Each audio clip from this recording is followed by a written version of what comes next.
So this is the video that I'm most excited about. This is gonna be us talking about the stock computer, tuning it versus the option of buying a Holley. We're gonna go ahead and open up what's in this package. We're gonna talk about this.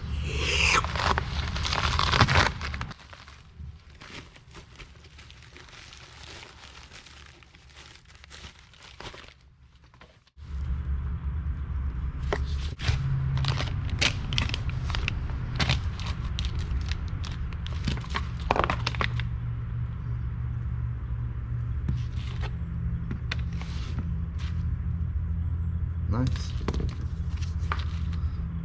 This is it, guys. This is your Moats QUARTERHORSE. This is what you're going to use to tune your stock computer with right here. So this is going to be my big push to get people back into tuning these cars.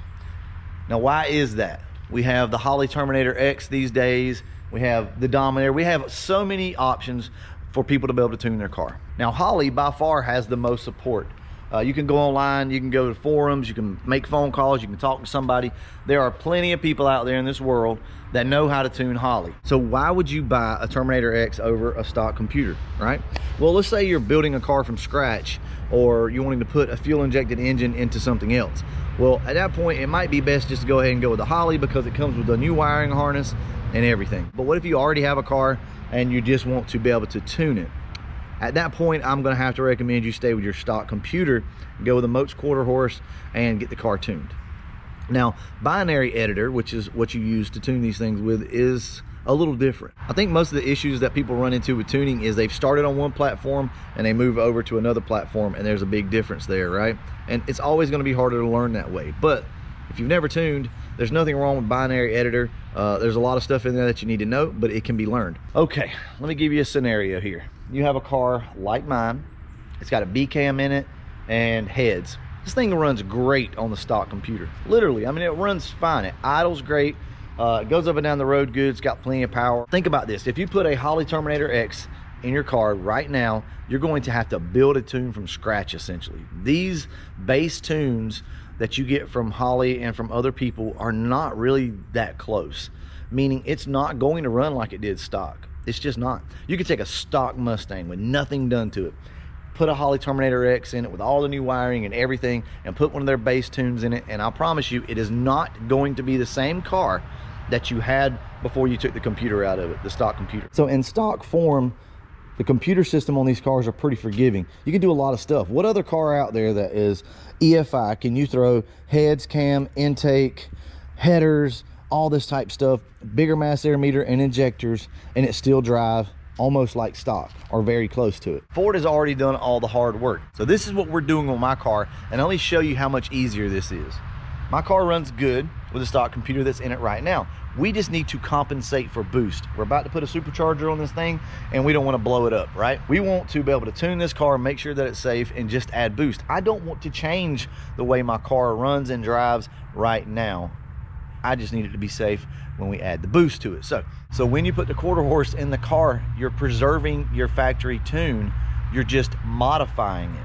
So you basically can leave the car to run exactly the way it did. That's where your stock computer and being able to tune it really excels. That's where it stands out from the crowd, because this car runs good already. Why would I want to go in and completely change it up, build a new tune, change the idle air control logic, try to figure all this stuff out? Why would I do that when it already runs good? And to be completely honest with you, that's the biggest factor for me. I don't want to have to go in and change a bunch of stuff, and I know you guys don't either. So let's talk about money. The Holley is relatively expensive. It's actually not that bad for you getting a wiring harness and everything. Right now, the prices vary on the Holley a pretty good bit. They're hard to find, and when you do, people want more money for them typically. But you're going to spend anywhere from $1,000 to $1,300 on a Holley Terminator X, that is. Okay, on a QUARTERHORSE, you're going to spend about $250 for the actual chip and the cables and everything else that you saw in there. And then you got to buy your tuning software. So you're going to end up with about $350, $400, something like that, and the capability to be able to tune your own car. Now, I don't want anybody to misunderstand. This is not a knock on Holley. Holley's done great things. This video is here to open your eyes to something that you might have thought was dead. You might have thought that tuning these old computers didn't exist anymore. That's old technology. I'm not going to make as much horsepower with something like that. I don't want that stuff.